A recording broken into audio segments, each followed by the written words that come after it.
What's up, co-counsels? All right, let me get ready. I'm a bit I'm on time, but somewhat behind schedule. Let us get into Mr. Casodas here. Let me share my screen. Hold on.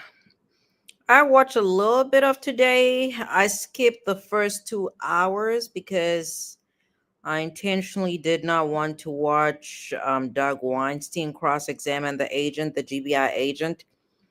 We're going to get into that. I watched a little bit of the AG trial because I don't know what they had going on in Georgia today. They were taking too many breaks for me. That's just no.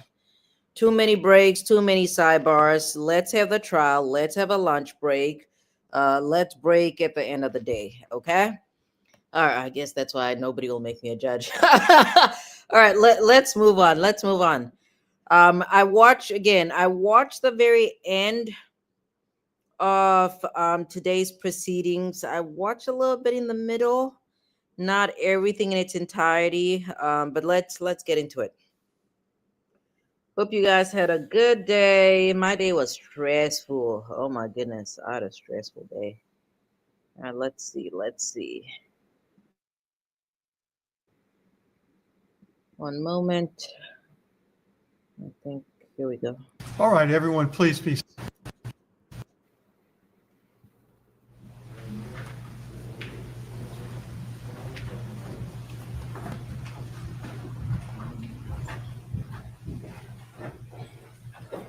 All right, come on, cross.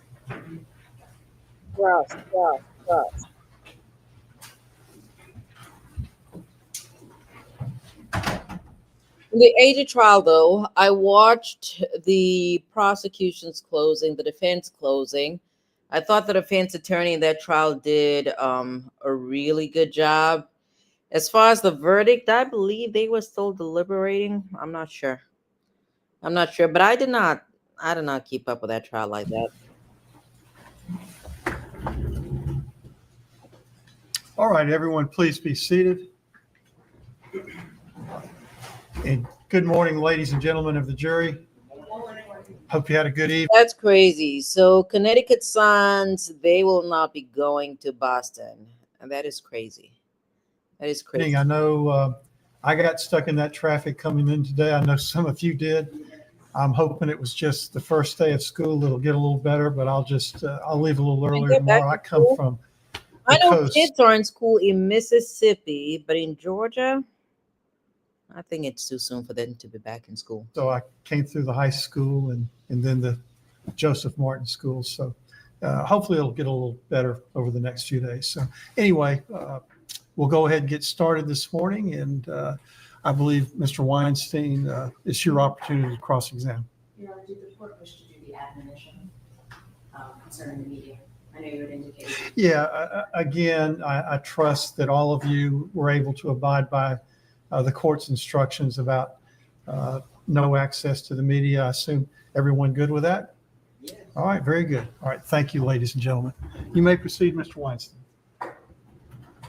Thank you, Ron. Random. So I'm looking at this venture capitalist post here, and apparently the most billionaires are in California. I would have thought that was in New York, but I suppose California. Good morning, Special Agent Dickerson. Good morning. Just to formally introduce myself, I'm Doug Weinstein, and I am representing Mr. Casodas in this case. Okay. I just want to make sure I understand your experience. You have been a crime scene specialist for about 4 years, correct? Yes, sir.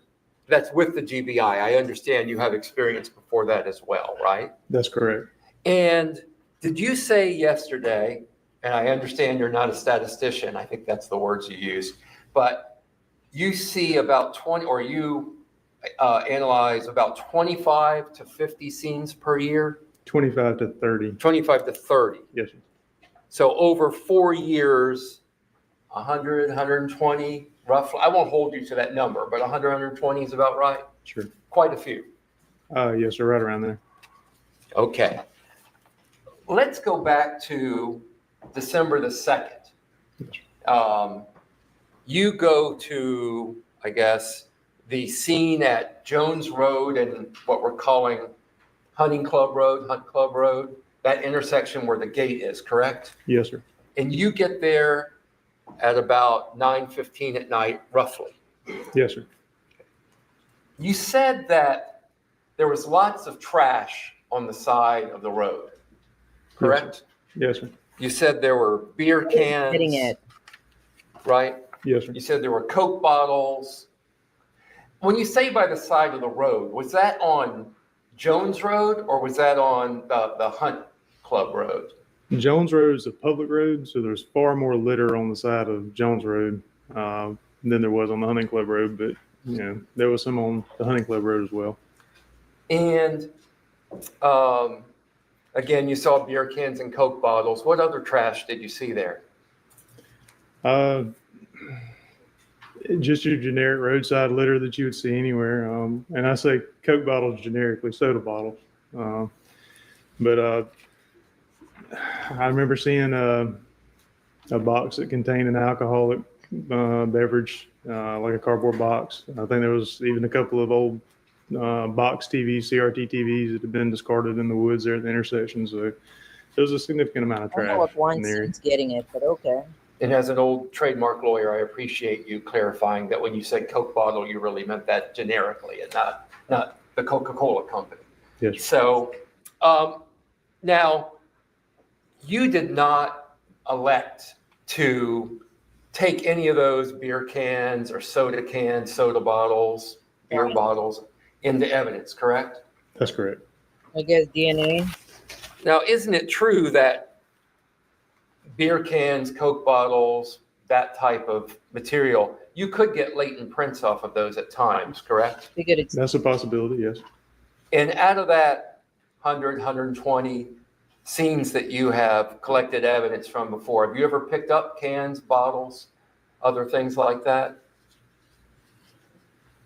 Yes, sir. I picked up items that were later processed for latent fingerprints. Yes, sir. Okay. But in this case, you elected not to pick those up, correct? That's correct. You did also, there was a cigarette pack that was photographed, I believe a Marlboro pack, correct? Yes, sir. And you took that Marlboro pack into evidence, right? I did. Are you the person, once you collect this into evidence, it then goes to a crime lab? That's correct. And what crime lab does that go to? So when I say crime lab, the GBI operates a statewide crime lab, and we have several locations. The location that serves our area is located in Poole. Where? Locations. The location that serves our area is located in Poole.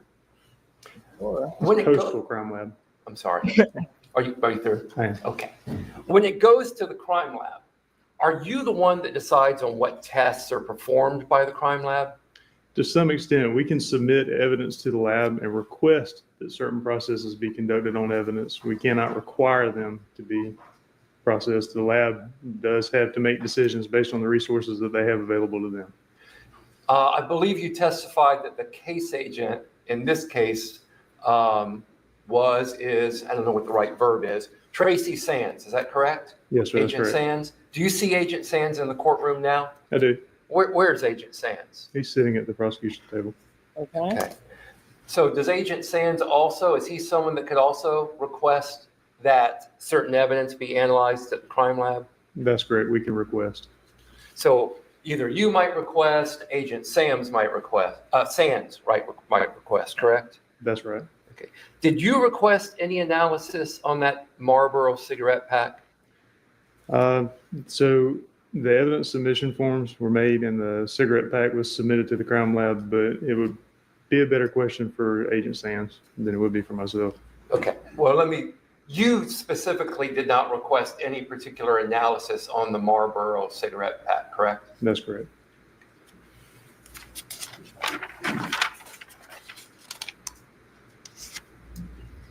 We mentioned the bottles and the cans and that you could get latent prints off of those, or you have at times, correct? Yes, sir.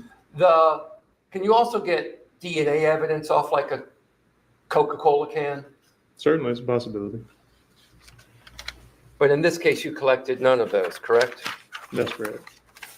And let's move to How 311 long is this East cross? 65th Street in Savannah.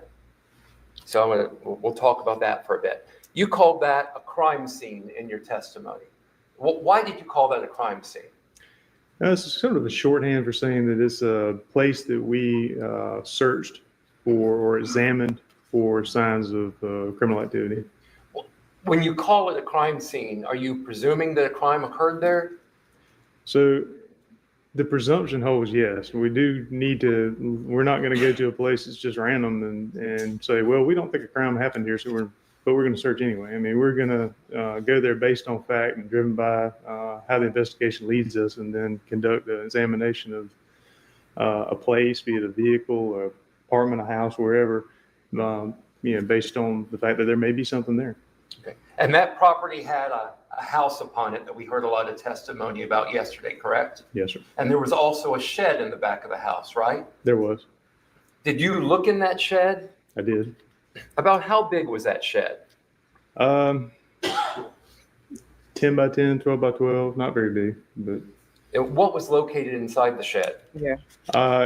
if I remember correctly, it was just packed full of tools and things you might find in a garden shed. Oh. There were some old paint cans, things stored. I don't recall exactly without referring to a photograph that I took of the interior, but it was not particularly well kept. It was a little haphazard the way things were stored inside. Well, lots of folks keep their sheds in the back like that, I think, correct? Me as well.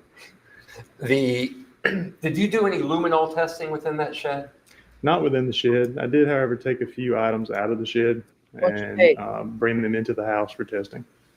What items did you take from the shed to bring into the house for testing? There were some power tools. And what was the result of your luminol testing on those power tools? There was no result shown from the Blue Star application. And when you say Blue Star, that's the Blue Star luminol that was discussed yesterday, right? Correct. That's the chemical that causes the blue glow when it comes into contact with blood. You also, and correct me if I'm wrong, always correct me if I misstate anything that you said, because Yes, sir. I don't want to mischaracterize or get anything wrong about your testimony, okay? So please just stop me. Will you do that? Yes, sir. Thank you. I think you will anyway. I just want to make sure I hear it from you. Did you testify yesterday that you do not believe, and I'm sorry, I have to be indelicate because of the nature of this case. You believe Mrs. Casotis was not dismembered in that house? I believe that there's not enough physical evidence available to make that determination decisively. One way or the other? What's up, Benji? How are you? If she was dismembered in that house, Yeah, we're just getting started with the cross-examination of Doug Weinstein. I did not watch the cross-examination when I was at work today because I wanted to, look at this with fresh eyes, but I'm exhausted. I'm really tired. Are you having a good day so far? what type of evidence would you have expected to find that might confirm that she was dismembered there or lead you to believe? So far, no real fireworks from the cross-examination. According to the agent's testimony, there were, I guess, litter along the road where some of these dismembered body parts were found. And Doug Weinstein was cross-examining on the absence of testing of those items, soda cans, and I believe a Marlboro pack or something along those lines. That was good cross-examination, but I need to see what else he comes up with. With greater certainty that she may have been dismembered there? Without sounding too jocular, hopefully a video of the inside of the house showing it, but that would be great evidence. There was Terrible question. With greater certainty than what type of evidence would you have expected to find that might confirm that she was dismembered there or lead you to believe with greater certainty that she may have been? Do we like that question? Do we not like that question? We don't like that question. Because, yeah, we don't, from a defense perspective, we don't like that. Dismembered there. Um, without sounding too jocular, hopefully a video of the inside of the house showing it, but that would be great evidence. There wasn't any video, obviously, of the interior of the house showing a crime having occurred, but if I were to remember yesterday when I talked, a lot of questions that are posed to us asked about crime scene starts off with, well, it depends. In this particular case, it depends on you. Well, I don't like this cross-examination. This should be yes, no responses, and let's keep it moving. You don't want this witness to testify a second time, right? And now you have him testifying through the defense as well. So I don't like a that. lot of blood, but it will also depend on the preparations that were made prior to. And again, this is a terrible thing to talk about, but prior to her being dismembered, if there were any to talk about, but prior to, it will also depend on the preparations that were made prior to. And again, this is a terrible thing to talk about, but prior to her being dismembered, if there were any protective measures made. I put on a Tyvek suit before I got into a ditch full of mud, water, and other biological hazards. If somebody were to lay down, say, a tarp or something like that, then that might protect items of furniture, the walls or floor from blood. So it just depends. You found relatively little blood there, correct? Correct. As a matter of fact, the blood that was on the floor. Belong to. I think you said that you had to do a full 1 minute exposure in order to render an image of the luminol glow from the floor, correct? That's correct. What's your typical exposure when you take a photograph of luminol? Typically, again, it depends. If the reaction is very bright and the picture is being taken from very close away from the subject, it's like a close-up photograph as opposed to an overall photograph of the room where I might have to use a smaller aperture that lets less light into the camera per second that the shutter's open, then I may be able to use a 15 or 20 second exposure. If it's an overall photograph of a room and I'm using a smaller aperture, in order to get the entire room in focus, then I may need to use a longer shutter speed to compensate for that darkness. Well, let's compare it to the luminol glow that came from the futon that was found in the residence. Okay. How long was the shutter exposure when you photographed that luminol on the futon? I honestly wouldn't recall. Would that be in your notes? So it wouldn't be in our notes. However, the digital cameras that we use contain a small piece of information called an EXIF file, or exchangeable image file. And you can think of that file like a tag on a Christmas gift, if you would. It's got a little bit of information about the photograph in it. It's limited to about 64 kilobytes of data. And what that contains is information about the date and time that was set on the camera when the photograph was made. It can tell you information about the make and the model of the camera that took the photograph, and it'll also tell you things like shutter speed, aperture, the ISO setting, or how sensitive the digital sensor was at the time that the photograph was taken.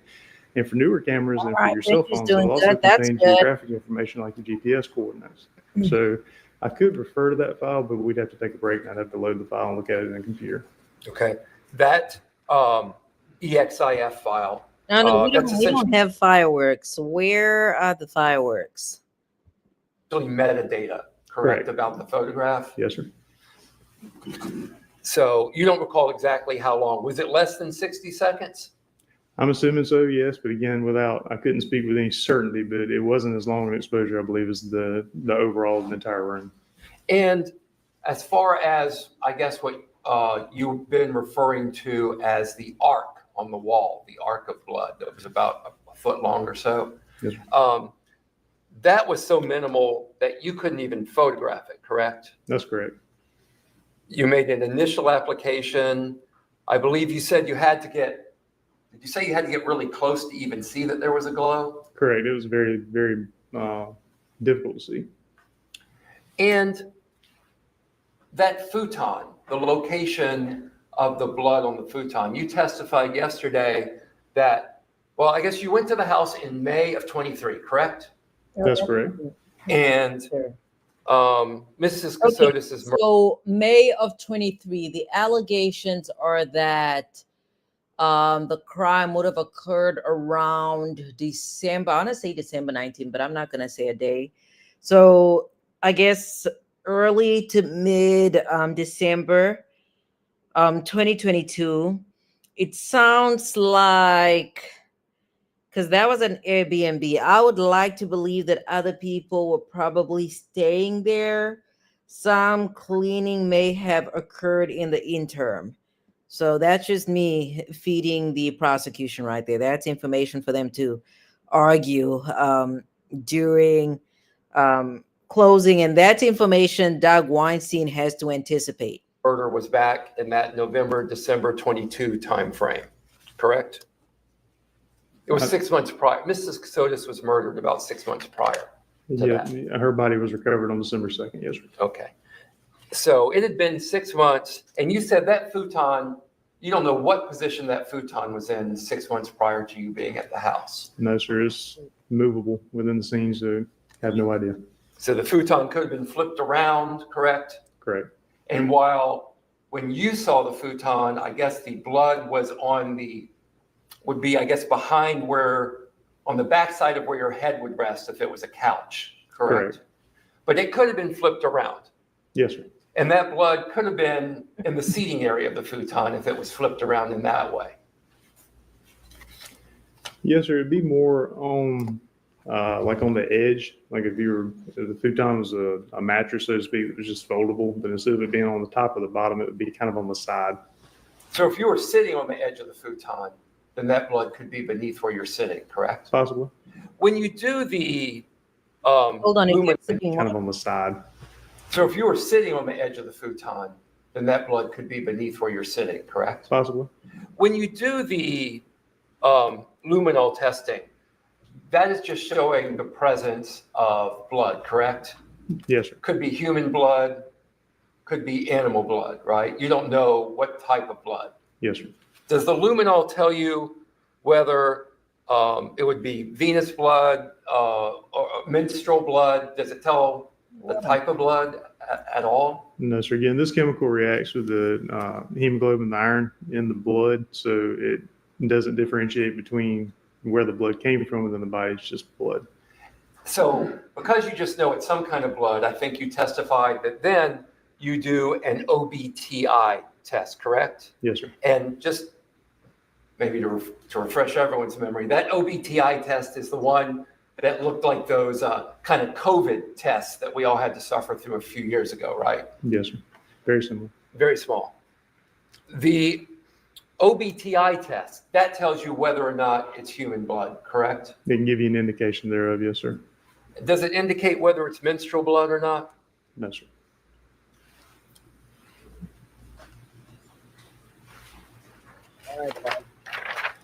Can we pull out, let me see, which specific exhibit? Give me just one moment, please. You still have all your exhibits from yesterday up there behind you, correct? Yes, sir. Could you pull out exhibit 1.8, which is the package that contains the wipe that you found wrapped around the handle of the knife?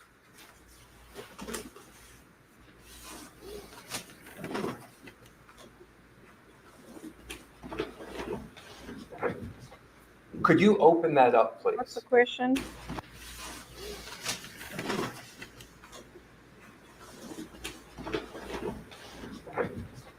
Could you open that up, please?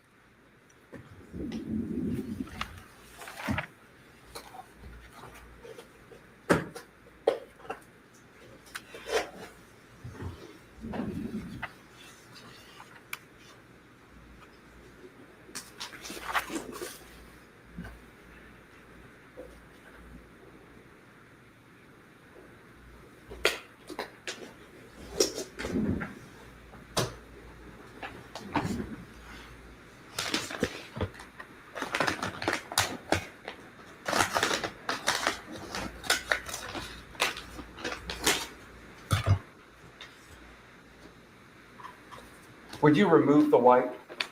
once you have that open.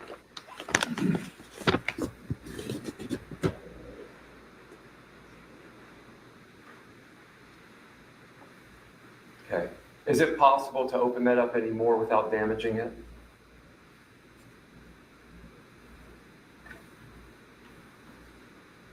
May I approach, Your Honor? I'm not good. Okay, what's this? Yeah, I'm good.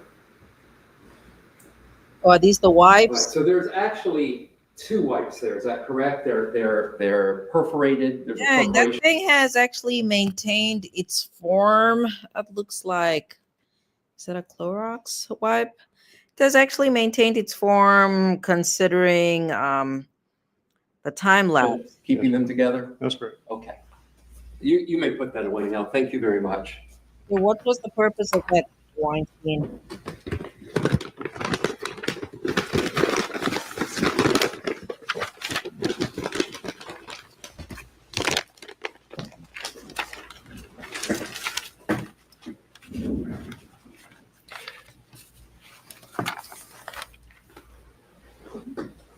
So you collected all of these wipes as evidence and you submitted them to the lab, correct? That's correct. You testified yesterday that in some cases, these cleaning wipes can destroy DNA, correct? That's my understanding in conversations that I've had with the folks at the lab in the biology section, is that is a possibility that the DNA can be damaged by certain brands of cleaning wipes, depending on the chemicals that are involved in the process. But then there are also other brands of cleaning wipes where DNA would not be destroyed, correct? That's possible, but I couldn't speak to it with any certainty. Did you ask that these wipes be checked for DNA? If you have questions, Benji, shoot away. Right? They better not be specific to this case though, because I barely watched today, really. I was watching the case out of Florida more than anything. They were taking too many breaks. They take too many breaks for me. I cannot do that.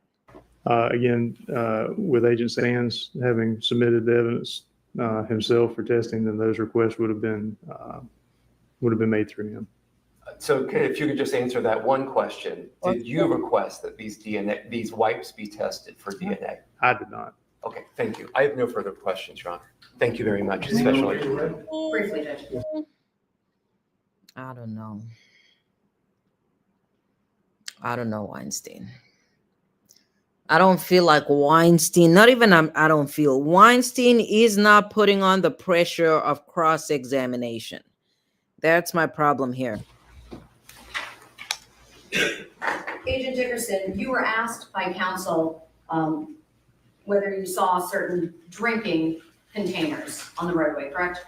Yes, ma'am. Do you recall that series of questions? Yes, ma'am. How far were they from the body? So as we spoke several times yesterday, the body was about 650 feet away from the intersection, down the Hunting Club Road, and then Jones Road itself. There was an orange gate pretty much at the intersection. The majority of the trash that I observed on scene was pretty much as you would expect to see. It was in the ditch and along the edge of the road on the public road. That's on Jones Road. Correct. Okay. And if that trash, including those drinking like cans, this had been found in proximity to the torso, would you have taken them? Of course. Did you, with respect to the Marlboro pack that you referred to? I did. It wasn't exactly found That's leading. near the body. It was about halfway back toward the intersection from the body. So there wasn't necessarily a direct connection between the two, but we took it out of an abundance of caution. Okay. And I believe you testified yesterday about the conditions of the weather in the days leading up to December 2nd of 2022. Can you refresh us as to what it was in those days? Yes, ma'am. We spoke with, as part of our initial briefing, when we arrived on scene, we spoke with. Objection to hearsay. He's just saying who he spoke with. He didn't say what they said. As long as he doesn't say what they said. All right. Did you speak Understood. with anybody about the weather conditions? I did. Were you yourself in Liberty County on those days beforehand? I was not. Did you see if there was any rain in the ditch anywhere near these areas? Yes. How much rain? Meaning, on your body, how deep was the water? Well, there was standing water in the ditches, and the ground was very saturated when we got there, even though it wasn't actively raining at the time. Okay. And just so we're clear, we're in South Georgia, so sometimes we have standing water all the time, right? Yes, I can also say that as part of the forensic entomology that was done, there was some weather conditions that had to be researched, and I was able to access weather data from a nearby weather station. And while I don't remember the exact numbers, I can tell you it recorded precipitation in the area in the days leading up to the discovery of Mindy's torso. Do you know if anybody else actually recorded, or without telling us what was recorded, whether that actual data was secured in connection with this case? Will you repeat that question for me? Yeah. What I'm asking is, do you know if anybody else secured the precipitation data in the days leading up to December 2nd of 2022 without telling us what it was? So again, in working with Dr. Edward Mondor at Georgia Southern, the forensic entomologist, part of his studies are to include weather data in his interpretation. So yes, I know that he accessed data. So he knows how much rain there actually was. I can't say what he knows, but that's a possibility. Okay. And with respect to I like this witness. rain, and again, if I am going too far afield of your forensic expertise, please let us know. Counsel asked you whether or not Benji's the at work, cleaning no wipes, the questions. chemicals All right. in them can Sounds destroy good, or Benji. damage DNA. Do you know what water can do to fingerprints or DNA if it comes into contact with it? And there's a possibility that it can remove both from the surface of a piece of evidence or a piece of potential evidence. What about wiping with a cleansing wipe? What could that do to fingerprints or DNA, if you know? Well, again, there's a lot of unknown variables to the question that you're asking, but even something as simple as a dry paper towel rubbed across latent fingerprints, which are primarily made up of oil and water, will cause some mechanical destruction of those prints. They wouldn't be there anymore on a hard surface. Now, on a porous surface, that may be a little different, but on a plastic or a metal surface that's smooth, then yeah, certainly rubbing something across it could destroy those fingerprints. Okay. And do you know if light has any impact? Only if you know. On latent prints or DNA? On either or. So sunlight is, you got a large component of sunlight is ultraviolet light, and ultraviolet light is not good for DNA at all. In fact, you may see ultraviolet lights being used to sanitize certain things, and that's given enough exposure. My training indicates that DNA can be damaged by sunlight. So at a minimum, you're aware that as of December 2nd of 2022, that's when a portion of her remains were recovered, correct? I'm sorry. A portion of her remains were first recovered on December 2nd of 2022. Oh, December Correct, that's when his 2nd, torso was not found. 19. Okay. And the rest of her body was recovered over how many days? The right leg was recovered on the 3rd. Her left leg was recovered on the 5th, and her head was the last item to be recovered, and it was recovered on the 7th. And do you know where that head physically was? Meaning, was it on the ground or in the ground? I wasn't there. I'm aware of it through the circumstances of the investigation, but my understanding is buried. Okay. Could being buried impact the ability to recover any additional DNA potentially? Potentially. It'd probably be a better question for someone from the biology section. From the biology lab section. Than myself. Okay. Now, cleansing wipes. Counsel asked you about those cleansing wipes, and you, I believe, pulled out the one that was in 1.8. Is that correct? Yes, ma'am. As we sit here, did you see stains on that actual set of wipes? Yes, ma'am. Okay. But you don't know what those stains are, right? No, ma'am. Okay. Would you have been able to field test those stains out at the scene? I could have. Okay. Why didn't you? Because those items are small enough and portable enough that we could take them to the lab and have them tested there without any trouble. Okay. And would that have been something potentially they might have done? It could be. Okay. And DNA generally, that gets handled by whom in the Georgia Bureau of Investigation forensic teams? So DNA processing is conducted by the biology section of our lab. Do you do that? I do not. The crime lab is actually a different division. The Georgia Bureau of Investigation is made up of 3 divisions, and the lab and the medical examiner's office is one of those. I'm in the investigative division, so while we're the same parent agency, we operate independently of one another. Now, I just want to talk for a moment about the items in the shed. Do you have any idea who those items belong to? I do not. I'm assuming the homeowner. Do you But have that's any- an assumption. Okay. Do you have any idea if they were there when Mr. Casotis and Mindy Mebane lived there? I have no way of determining that. Can I hear from Do you have the any landlord idea? or the Airbnb owner? Well, let me back that up. Did you see any blood on any of those items? Not the ones that I processed, ma'am. And which items you processed, you said were the power tools, is that correct? Yes, ma'am. Do you remember what type of tools you Uh, processed? Again, I'd have to look at the photographs, but there was a circular saw and honestly maybe a drill and something else. I'd have to look back to make sure that. Okay. Do you have that in your notes or would that be in a photograph? It would probably be in a photograph. Okay. And can you tell us what a circular saw is? Not everybody uses those. Certainly, a lot of folks down in the South call it a skill saw, which is kind of like calling a soda can a Coke bottle, but it's basically a saw that you would use to cut wood, lumber. It's handheld, about that big. There's a blade on the side that loads in, spins, and you can push it through wood to cut it. But you didn't see any blood on it. No, ma'am. But I you didn't see tried. any blood on any of the tools that I checked. Did you try to find any of the tools that could have potentially been used as cutting tools? Yes, ma'am. And were those all of the ones that you looked at for blood? Only the ones that could have even potentially been used are the ones that I checked for blood. And again, out of an abundance of caution, I didn't see any, but since I already had the chemical mixed and it was there and I had enough left to test, I went ahead and pulled the tools inside and tested them So you before we left. you blue starred those in the blacked out house as well. Yes, ma'am.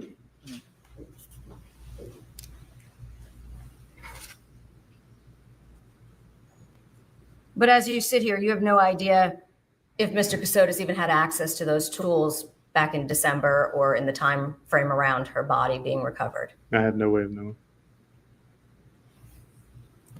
You mentioned yesterday that it was an Airbnb. Is that correct? Our investigation indicated that.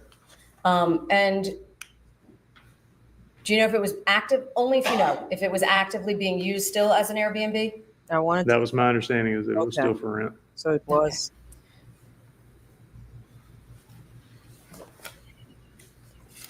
I have nothing further, Your Honor. Anything else? Briefly, What's the class?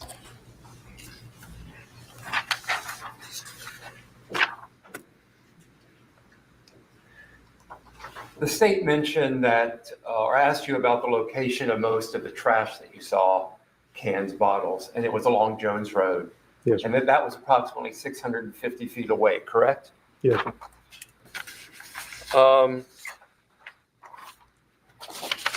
Okay, Looking Doug at, Weinstein, I hope you're trying to contradict this man because, all right, let's give Doug a chance. Exhibit 1.4 that was introduced yesterday. You recall this? Yes, sir.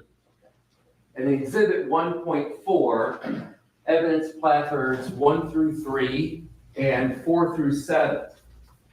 Those ones down by the gate. That's approximately 650 feet away as well, correct? Yes, sir. What? And 4 through 7.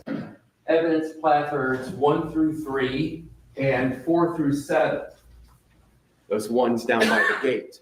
That's approximately 650 feet away as well, correct? Yes, sir. So even though those were also 650 feet away, you felt that that was evidence that should be collected. I did. And that evidence included the Husky storage container. You took that, correct? Yes, sir. You took the Milwaukee knife that was 650 feet away from her torso. I did. You took cleaning wipes that were 650 feet away from her torso. Yes, sir. You took torn, cut gray cloth that was 650 feet away from her torso, I did. and you took literally a black plastic trash bag that was 650 feet away from her torso. Yes. Correct? Yes, sir, I did. And you, and when I say you in this case, I'm meaning the team that was there. So y'all picked up an empty cigarette pack that, at least on exhibit 1.4, looks to be several hundred feet away from her torso, correct? That's fair.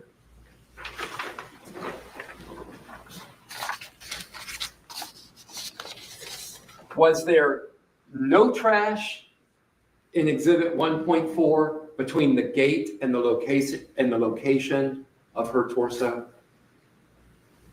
There may have been small pieces of trash that I just overlooked. That's a possibility. Okay, thank you. I have no further questions. I like Can the witness be excused? that he got that response State has no out additional of questions. the No question. Thank you, sir. You're excused. Okay. I mean, no real fireworks. Let's see who they call next. All right, our next witness, please. Your Honor, at this time, the state calls Lindsay Smith.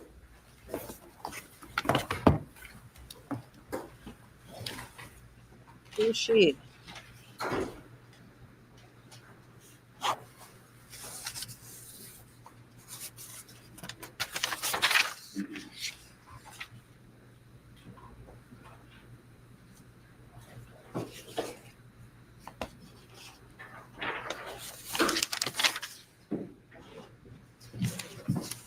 Good morning.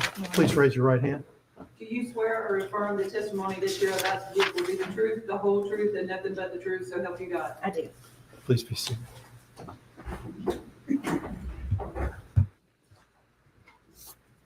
May I? Yes, ma'am. Thank you. Good morning. Good morning.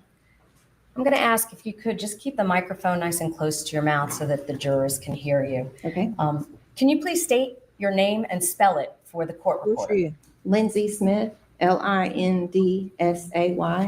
Smith, Smith. Where do you work? I'm employed by the Georgia Bureau of Investigation. Okay, GBI. And what is your role at the Georgia Bureau of Investigation? I'm the special agent in Fine. charge assigned to the Statesboro Field Office. Let's get to Your Honor, Cross. the state calls Kelly Lawson. Hold on. Where's Cross? Yes, we were.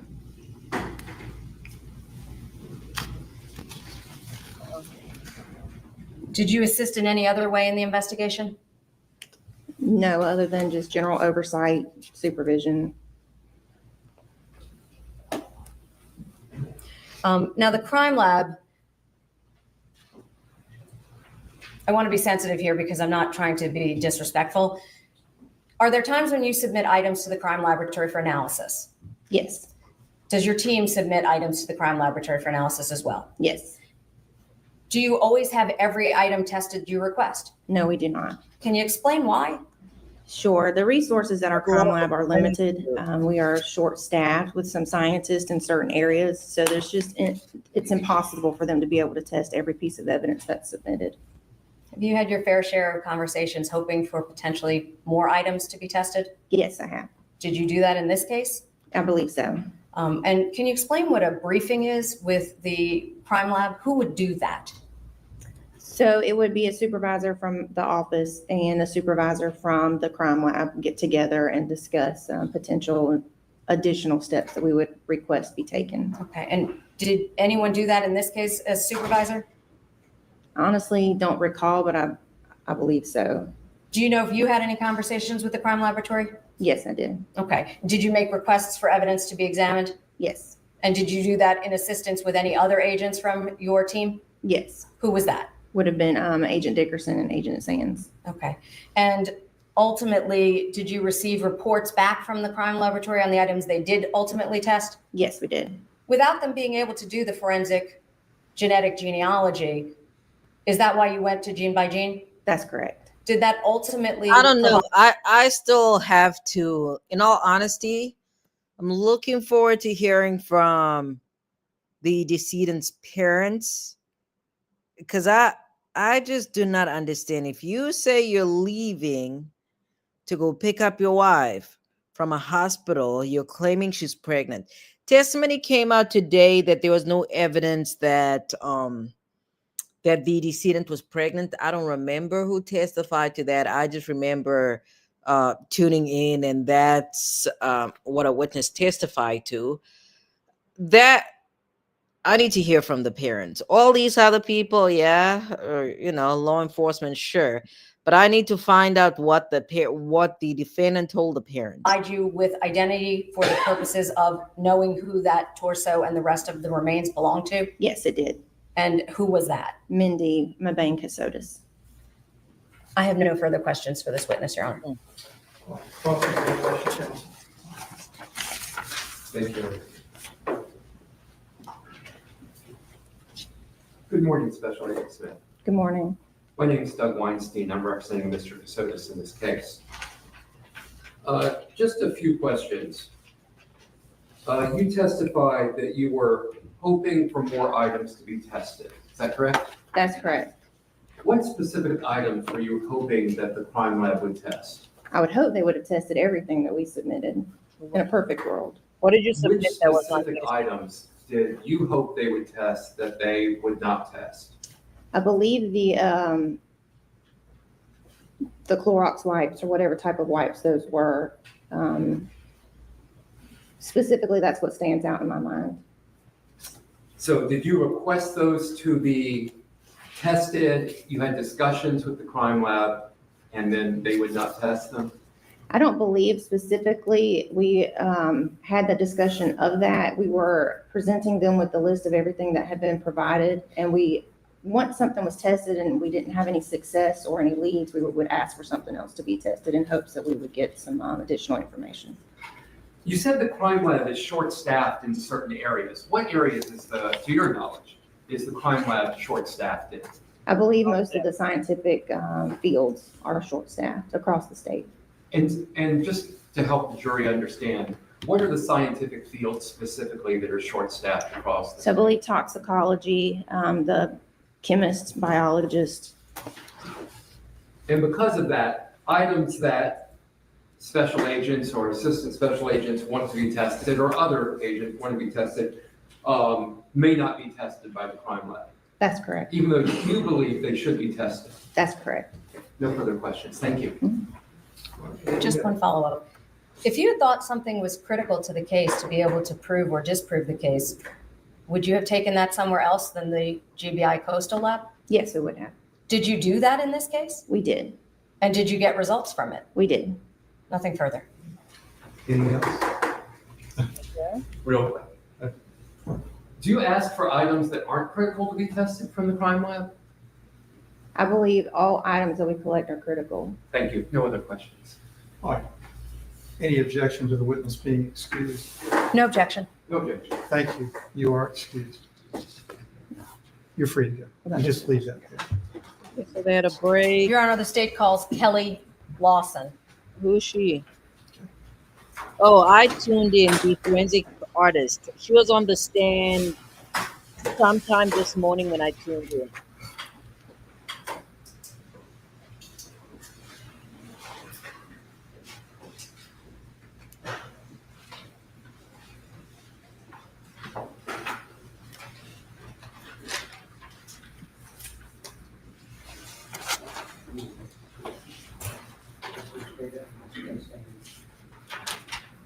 All right, please raise your right hand.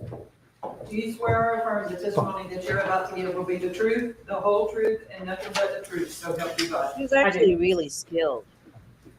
Really skilled. Sorry. May I sit down? Yes, sir.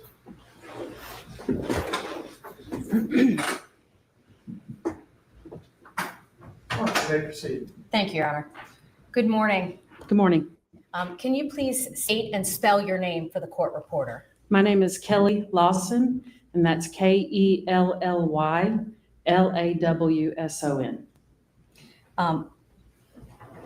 What do you do for a living? I work for the Georgia Bureau of Investigation. And what is your role at the GBI? I am the forensic artist. And you say the forensic artist. Does that mean you're the only forensic artist? I am currently the only forensic artist. Okay. Can you tell the jury what is a forensic artist? A forensic artist is, well, an artist who helps with police investigations.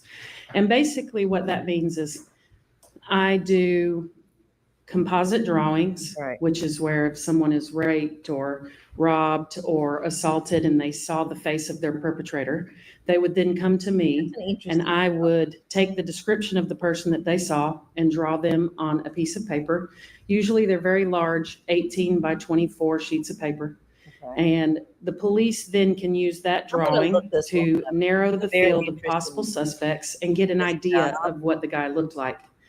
The other half of what I do is working for unidentified remains cases. Hmm. So if someone is found and the investigators don't know who that person is, then it falls upon me to do an illustration or a sculpture of that person representing what they would have looked like while they were alive in an effort to get their name for the police. How long have you been with the GBI in that role? I've been working with the Georgia Bureau of Investigation since 2012. Okay. Do you have any specialized training to be able to do the job that you do? Yes, I have a degree in drawing, painting, and printmaking from Brigham Young University. Oh. I took a course, a 40-hour course from Betty Pat Gatliff in Oklahoma for two-dimensional skull and three-dimensional skull reconstruction. I also took a 40-hour course from Lois Gibson in Texas, who is a well-known forensic artist. And I completed a 13-month-long apprenticeship under Marla Lawson, who was the former forensic artist with the Bureau of Investigation. Have you ever testified in court before as an expert witness? Yes, How many times and where? multiple times in Cobb County, Fulton County, Clark County, and Clayton County, No, there's a leg. and DeKalb County. Have you ever been denied expert status? No, At this time, There's a leg. Hold on. I don't know that I can County. fix it. have you ever been denied expert Okay. status? no. At this time, Your Honor, I would like to There's always a introduce her first. as an expert or tender her as an expert in the field of forensic artistry. No objections to that, Your Honor. All right, she's so qualified, and you may proceed. Can you tell the jury, did there come a time when you received a photograph in connection with this case? Yes, on this, I believe it was definitely a Friday, December 9th, I believe was the date of 2022. I got an email from Lindsay Smith containing a photograph of an unidentified Jane Doe that needed a drawing. Your Honor, may I approach? Oh, no, the witness? hold on. Counsel, I'm showing I don't 1.16. I don't like this leg. You may proceed. Can you tell the jury, did there come a time when you received a photograph in connection with this case? Yes. I don't think this is on law and crime, is it? On Let me see on my phone. this, I believe it was definitely a Friday, December 9th, I believe was the date of 2022. I got an email from Lindsay Smith containing a photograph Yeah, this of it. is on law and crime. The problem is they might not have these little stamps over here. I don't An know. unidentified Jane Doe I'll let that it needed a drawing. Your Honor, may I approach the witness? You may. Counsel, I'm showing 1.16, 16, 17, and 18. Without displaying these, Yes. can you just look at those?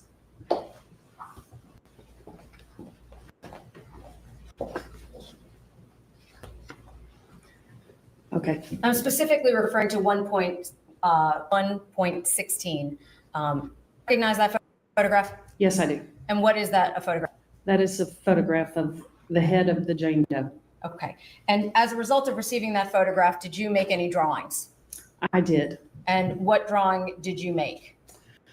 I actually, throughout the weekend of December 9th through the 11th, I completed 2 drawings. Actually, this is a difficult I completed one drawing with the hair down and one drawing with the hair up because the hair is not very visible. So Okay. I completed 2 drawings. Did you put both of those drawings right away? I did not. Which drawing did you Do what? Completed 2 drawings. Did you put both of those drawings right away? I did not. Which drawing did you provide first?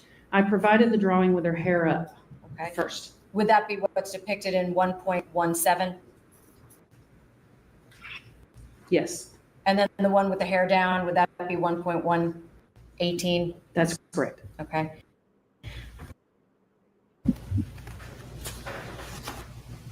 Did you have any difficulty drawing this drawing in particular? Absolutely. Can you tell the jury why? It is very difficult to work from remains when a person has been beheaded.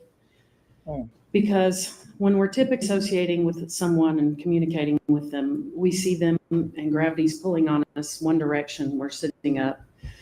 And there are certain muscles and ligaments and tendons that go from the sides of the head and the jaw and the bottom of the jaw all the way down through the neck. And it kind of centers our face. So when those are severed from the rest of the body, it changes the entire expression. It changes the entire structure of the face. It makes it very difficult. And did you in fact then do more than one drawing in part because of that? That, and it was difficult also to draw from this one because I had somewhat limited information. I didn't know exactly how long her hair was. I didn't know what color it was. When I receive a case like this, I have to move rapidly because of the whole idea of police more success if they're able to try to solve the case within 8 hours. The first 48. So, as opposed to going back and forth with the individuals working in the morgue to get every tiny little detail, I'll often work from what I have and get the most accurate drawing that I can.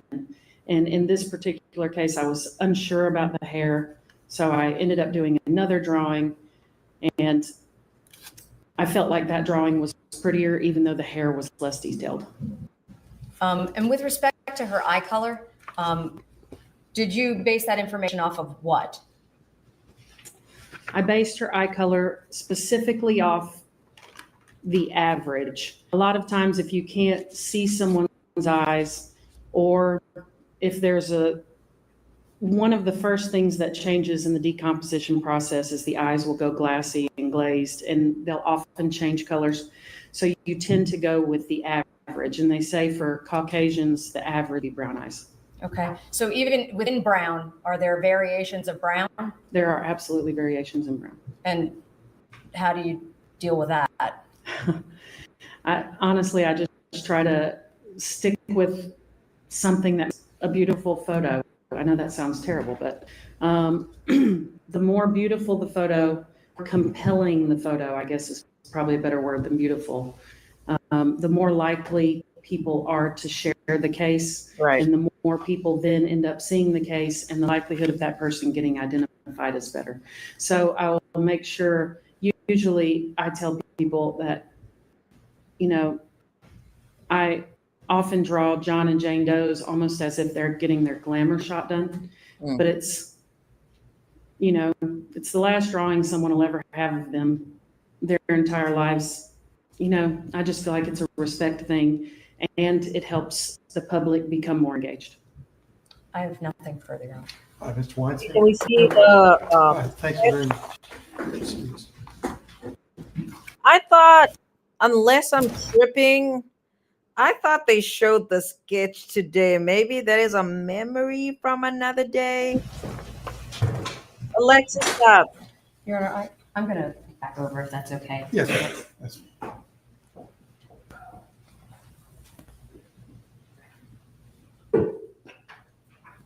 Okay. like.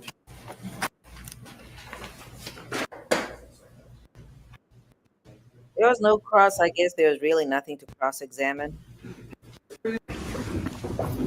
I watched a little bit of him. Oh, this is the car dealer. Right. This is the car dealer. Because I recalled I watched this testimony, but I only really got the cross-examination of it. Your Honor, at this time, before we begin, I'd like to tender states 1.19. These are the business records from J.C. Lewis Ford that the state served prior notice of. No objection, Your Honor. All right, they are I'm admitted. gonna move. I'm gonna switch to law and crime because this is just I can't do it. I cannot do it. Law and crime. Was it the Law and Crime Network or was it Trials? I don't remember. Law and Crime Trials. Alexa, stop. Okay, here we go. Yeah, they don't have the markers, but Like that. I can deal with this. You may not remember every single person that you sold a car to. That would be very likely. Brown? There are absolutely. Okay.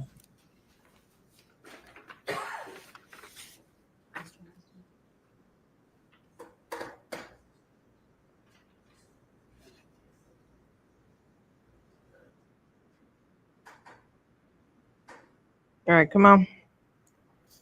I don't have a lot of time. I don't know who he is. I don't know who she is. Good morning, sir. Before you have a seat, if you would please raise your right hand and take the oath.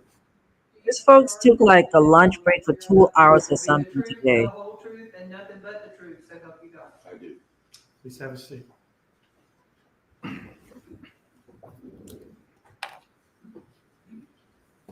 May I inquire? Yes. Your Honor, at this time, before we begin, I'd like to tender states 1.19. These are the business records from J.C. Lewis Ford that the state served prior notice of. No objection, Your Honor. All right, they are admitted. Thank you. Sir, can you please state and spell your full name for the court reporter and just stay close to the microphone so we can all hear you? Peter Hershey, Hershey. Okay. Okay. Good morning, sir. Good morning. What do you do for a living? For right now, I'm retired, but I worked for J.C. Lewis Ford. Okay. What did you do at J.C. Lewis Ford? I was in sales, He's lucky he And gets how to- long were you in sales? 40 years in the car business, Okay. And how long with J.C. Lewis Ford? 30. Okay. Damn. And which location were you assigned to in that 30-year The period? Savannah location. Okay. Oh, And while at the Savannah location, did you sell cars? I did. no, I ate burgers. And were you employed there as Hot of dogs and July burgers. of 2022? I was. In anticipation of your testimony here today, I'm going to present you with states 1.19, if I may.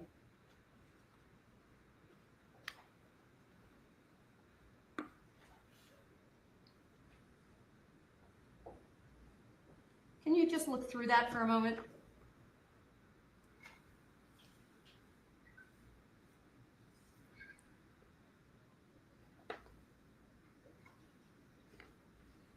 Okay, come on. I don't have all night.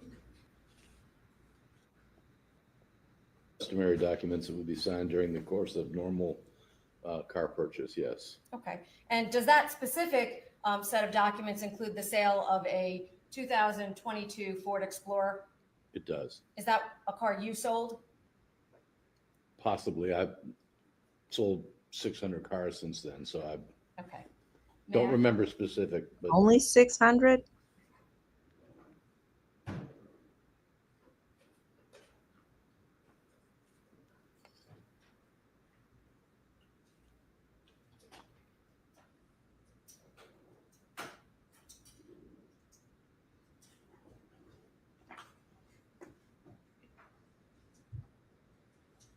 Approximately how many cars a year did you used to sell?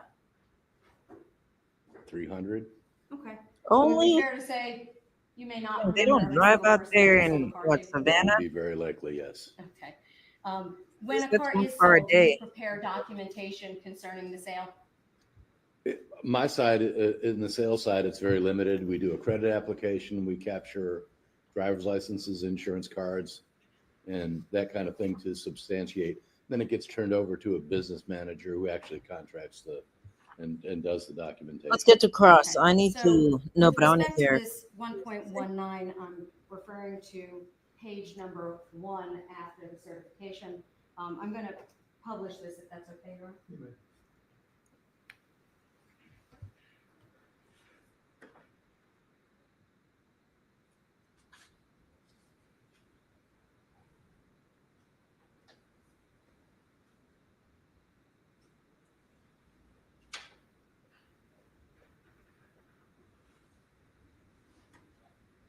Does it indicate in the sales contract who the purchaser of the vehicle was?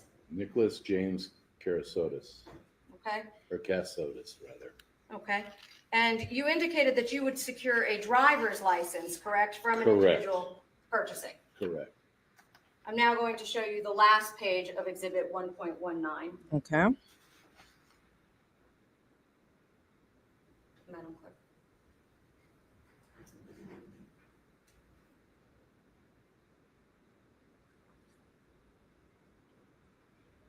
I'm exhausted, Benji. I've been MIA. Oh, Brooklyn's here. I've been MIA because I'm tired. What's up, Brooklyn? Yeah, I don't know why you didn't get notifications. I think that's happened to Benji a few times. Brooklyn said yes, they closed the court when the Fort Dix incident happened and couldn't get the pathologist till like 2 p.m. Okay, so that's it because they. Is this a driver's license that was secured in Too many connection with breaks. that sale? I would say so, yes. And is that also for Mr. Nicholas James Casotis? It is. And the address that's listed there, I'll go another 23 minutes because I'm trying to get through as much of the testimony, but I'm tired. I am beat. how would that address be? Would that be from the driver's license itself? Correct. What's the address? So for Mr. Nicholas James Casotis? It is. And the address that's listed there, how would that address be? Would that be from the driver's license itself? Correct.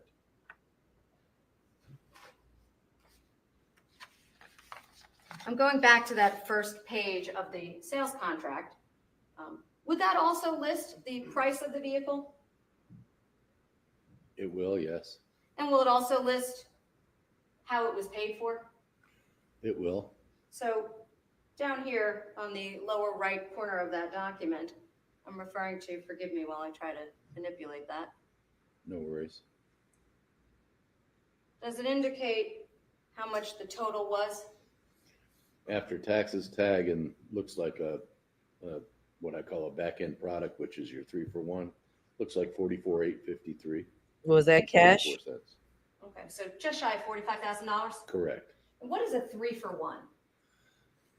3-for-1 would be like paintless dent removal, chips in the windshield, and tire and wheel. Basically covers your tire against road hazard. So some type of insurance that you could purchase at the time of the Correct. car? Yes, ma'am. Okay, so Mr. Casotis purchased that coverage as well? Yes, ma'am. Okay. And can you tell the jury what a vehicle identification number is? Oh, yeah. You need it broken down by digit or just the whole thing? Just generally? Okay, so one indicates, the first digit always indicates the country of manufacture. The second digit always indicates the manufacturer. Then the third, fourth, and fifth, the third and fourth digit indicate plant, I think. Then you go to the model, which is the next 3 digits, and then the engine, and you get to the year, which is, I believe, an N for 22. Okay. And so would it be fair to say that each vehicle has its own vehicle identification number? It would be absolutely impossible for 2 vehicles to get the same VIN number. Okay. So every vehicle has a unique VIN number? Correct. And you said VIN, is that the abbreviation for vehicle Vehicle identification? identification number, yes. Okay. And with respect to the vehicle purchasing process, what type of a car was this that was sold? It was a Ford Explorer, Okay. And that was what year? 22. Tired. Okay. Do you know if Ford Explorers in 2000? Brooklyn, did you have a good day? Did you watch the rest of the proceedings? If you did, have you formed any opinions? If not, what did you think of Doug's cross-examination? Did he do a better job today? Yes, no, maybe, the indifferent? ability to have Bluetooth or telematic connection? They did. Can you tell the jury what the difference is between telematics and GPS? No, I cannot. Okay, well, let me be more clear then. Does the car have the ability to connect to a phone? Yes, it does. Okay, and in doing that, does that require some Well, I equipment see where they're inside of going. the car? Yes, there is a modem inside the car. Okay, And do you know, if you know, who Ford uses as their cellular provider for that modem? That would be AT&T. Okay, did this car have an AT&T modem for that 2022? They are. I would say it would be very likely that it would, yes. Okay, and would that be able to be tracked based on the vehicle identification number? Meaning AT&T records? It should be, but that would more come off the phone rather than the car. Okay, and with respect to this vehicle, there was that vehicle identification number associated that you just referred to? Correct. And is that listed here on that contract right there on the top left side under? It is under serial number. Okay, and that is a number. Can you tell us what that number is for the record? Read it off. Yes, please, sir. 1, F is in Foxtrot, M is in Mike, S is in Sierra, K is in Kilo, 7, D for Delta, H for Hotel, 7, N for Nancy, G for Golf, B for Bravo, 37068. Thank you. And with respect to this vehicle, Who? do you see the portion where it says here at the bottom, Excuse me, I am amount tired. financed? I do. And what amount was financed? None. So how was You this pay car paid for? cash. Cash or check. So that would be the full $44,853. Okay, all right, Brooklyn, I understood what Correct. Now, there is a section on that buyer's order that'll show a lien holder. you're talking about. The soldier incident, right? And with respect to this vehicle, are there oftentimes recalls with respect to vehicles? Yes, There can be, right? most undoubtedly are. Okay. And would that be something that is preserved in the business records as well by J.C. Lewis Ford? That would be a federal document. Okay. And I'm We going to we pull a recall. We used to customarily pull a recall notice because it is against Ford policy to sell a vehicle with an open recall. right, for safety's sake. Mhm. Is that a yes? That is a yes. Sorry, Yeah. just the reporter needs to get that. My apology. Not a problem. I'm now showing you the third page of that exhibit. And that recall for that vehicle, can you tell us what it was? It was a rear axle bolt fracture. If there were other recalls, would those be part of the sales packet? Yes.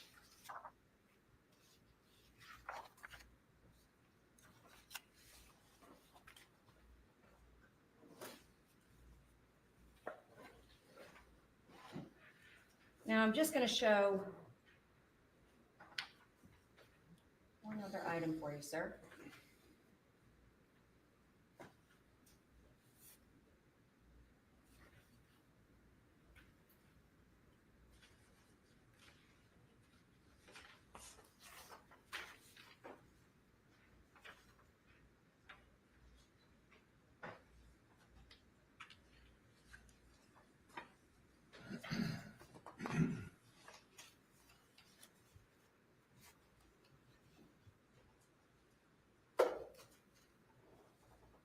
My apologies, I'm showing council the page. I don't know exactly which number it is in the exhibit. But I'll just- Thank you.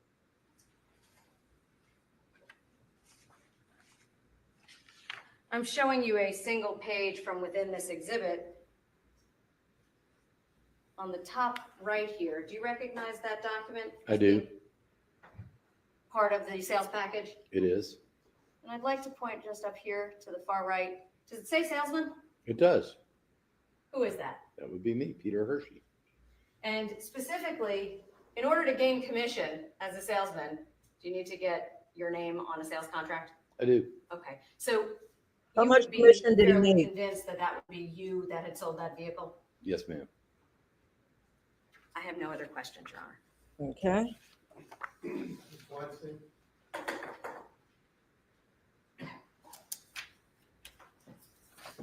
Good morning, Mr. Hershey. Good morning. My name is Doug Weinstein, and I'm representing Mr. Casotis in this case. Just have a few questions for you. Certainly. You were in the car sales business for 40 years, correct? That is correct. And when did you retire? February 7th Of which year? this year. Oh, February of 2025. Yes. Can you tell me in broad strokes, what do you do when you go about selling a car to an individual? What's your approach? Well, they have what they call the road to the sale. But basically, it's meet and greet, create a rapport, find out what they want, and sell them the car. And when you're selling them the car, in your experience, do you tell them about the features in the car? Generally speaking, yes. Okay, so Brooklyn says that he watched it. Doug Weinstein is good, but a little too short and to the point. It comes across as lazy. Brooklyn says safety recall is because he burnt the car, and Doug is trying to say that the car burned because of the defect.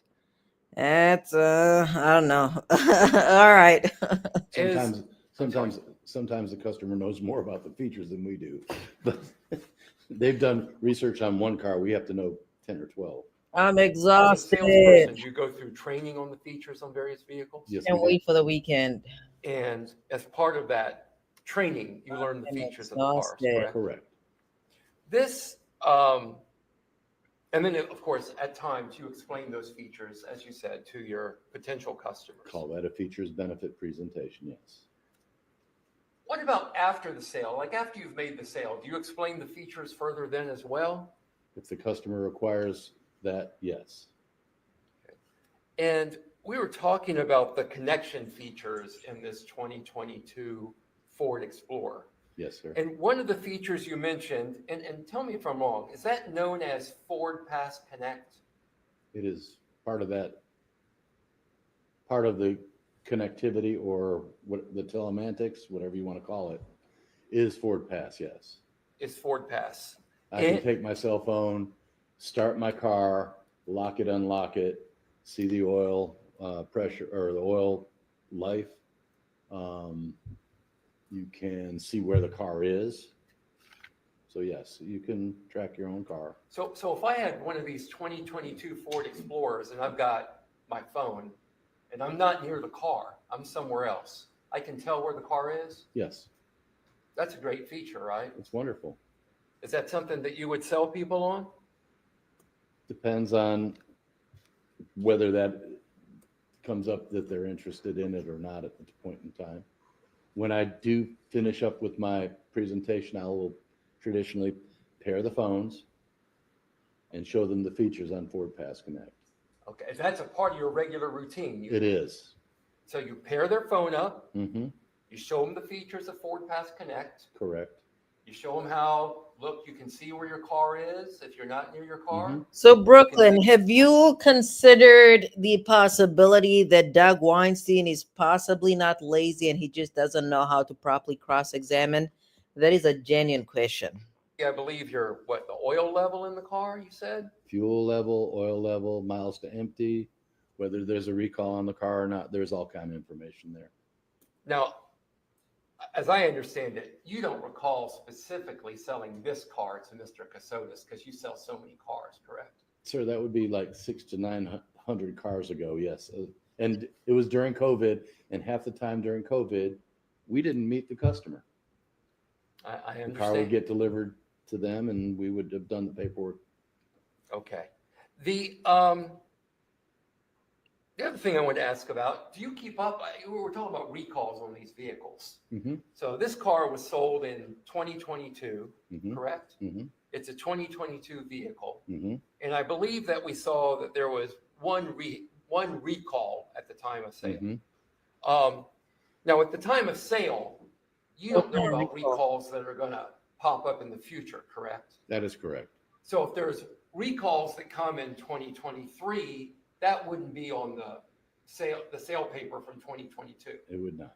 And if there's recalls from 2024, that's not going to be on the sales paperwork either. Not unless you can get somebody to have a crystal ball and print from that crystal ball. No. I know. I mean, my clients often want me to have a crystal ball, but I don't have one. And I'm sure your customers are the same way, right? That's correct. So you were still working as a salesman with Ford as August 2024, in August 2024. That is correct. I'm So are you surprised this courtroom is not packed. aware of the recall that Or Ford maybe, issued I in don't know. August 2024 of Maybe 85,000 it's just Ford immediate Explorers for family. engine fires? Objection, Your Honor, as to when? What's the question? Ford issued in August 2024 of 85,000 Ford Explorers for engine fires? Objection, Your Honor, as to That's a when? good question. In August of 2024, or when was the recall counsel's referring to?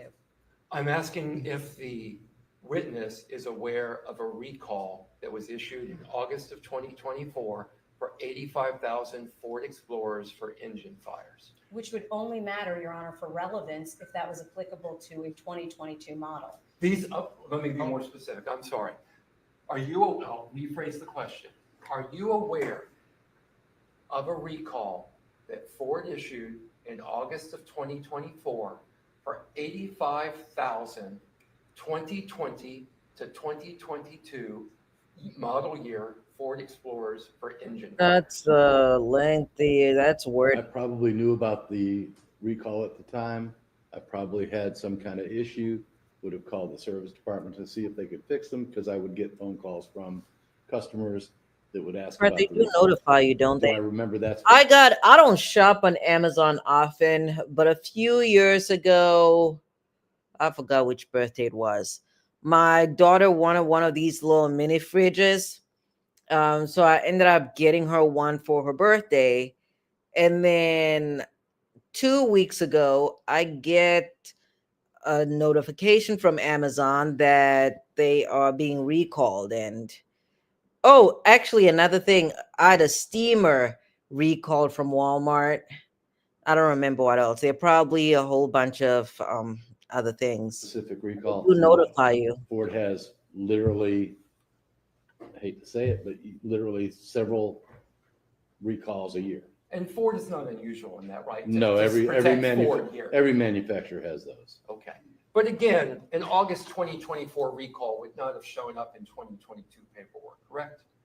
That would be obvious, yes, sir. Thank you. Uh, Thank you. I have no further questions. that would Anything be- else on redirect? You simply said, correct me if I'm misunderstanding, you just don't recall if there was or wasn't one. That's, yes. What do you mean by one? A recall? Nothing else, Your Honor. Can the witness be excused? No objection from the state. Let's fast Mr. Hershey, thank you forward. very much. Have a Thank good you. day. You too. I want to get to today the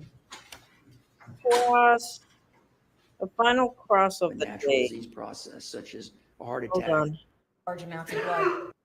I listened to a little bit of this testimony, not quite Means is- everything, but the manner of death, I don't remember what he said. Cause he for sure said that was homicide. Okay. America standard.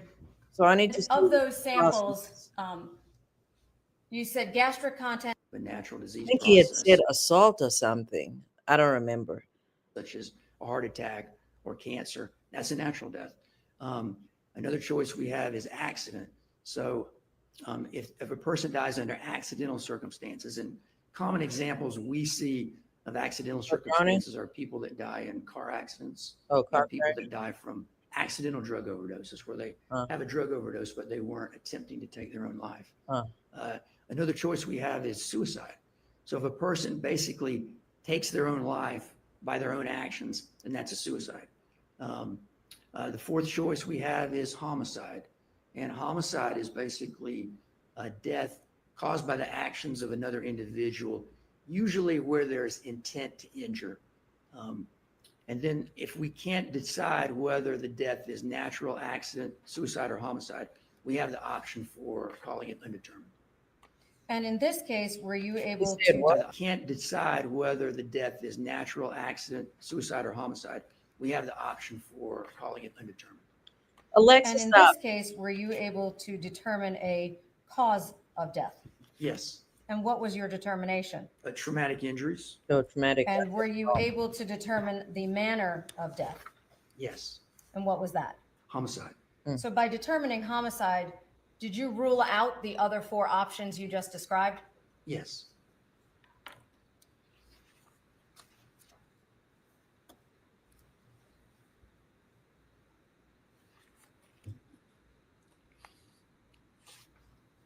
Now, doctor, during the course of your findings, did you determine whether or not the victim ever was identified?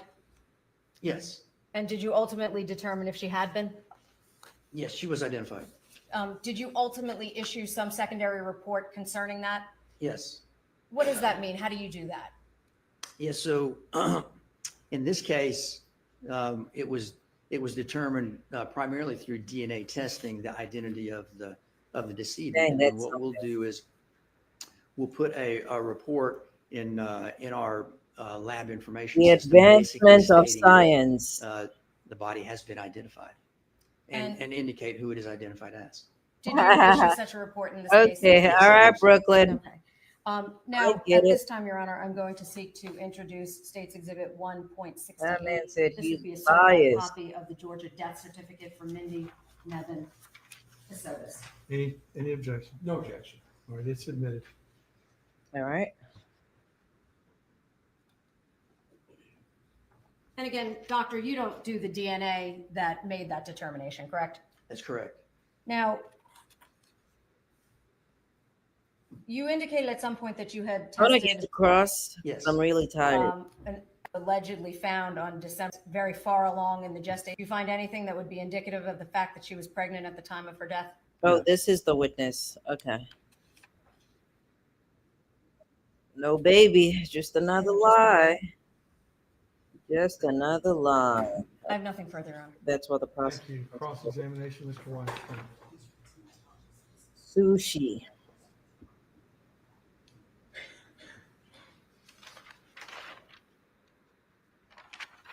Good afternoon, Dr. Lehman. Good afternoon. I know you've had a long day, so I won't keep I've you had a long. long day. My name is Doug Weinstein. I'm Mr. Casotis' lawyer in this case. I'd like to return for a moment to the lacerations on the scalp. You found 9 lacerations, correct? Yes. And those lacerations, you believe, were caused by a blunt object. Yes. Do you have any idea how heavy that object would have been? Anything at all about the object other than that it's a blunt object? Yes, it would have to be something with a significant amount of weight. It would have to be I watched a a heavy part of enough this object to where if it impacted the head, it had the potential to putting a defect in the scalp that goes the full thickness of the scalp. And the scalp is heavily vascularized, correct? Yes. And can you explain to the jury what vascularized means? Yeah. So yeah, it means that there's a lot of blood vessels, a lot of blood flow. I wonder if the defendant takes the stand in this case. So if you have a scalp injury, you're likely to potentially have a significant amount of bleeding, what appears to be a large amount of blood. So with a single laceration to the scalp, one that does the extent of damage that you've described, you would expect to see a great amount of blood, correct? Potentially you could, yes. What about with 2 lacerations? You would expect even more. And with 9? Yeah, even more so. Yes, you'd expect, I would expect the scene where the incident occurred to be, have more than a small amount of blood. Okay. Thank you. I have no further questions. Is that The I don't scene know. where the Listen. incident occurred, you would expect even more. And with 9? Yeah, even more so. Yes, you'd expect, I would expect the scene where the incident occurred to be, have more than a small amount of blood. Okay. Thank you. I have no further questions. Listen, all that Doug Weinstein elicited through this cross-examination is that the Airbnb is potentially not the crime scene. That does not change all the other evidence. So, I don't know. This man should not be allowed anywhere near a criminal defendant. I'm sorry. Nowhere near. Brooklyn says body has 5 liters of blood. Brooklyn, I'm exhausted. Okay. I don't know if you can tell it in my voice. I'm tired. I'm done. I'm ready to call it a night. I have a long day ahead of me tomorrow. Let us reconvene. We will reconvene on Thursday. Let me think about the time. Do we want to go 8:30 or do we want to go 9 p.m.? Give me a second. Let us start at 9 p.m. Okay. So I'm going to end this live. I'll schedule for 9 p.m. Eastern time, and then we'll see where we are. All right. Good night, Brooklyn. Good night, Benji. You guys have a good Thursday, and I'll see you later.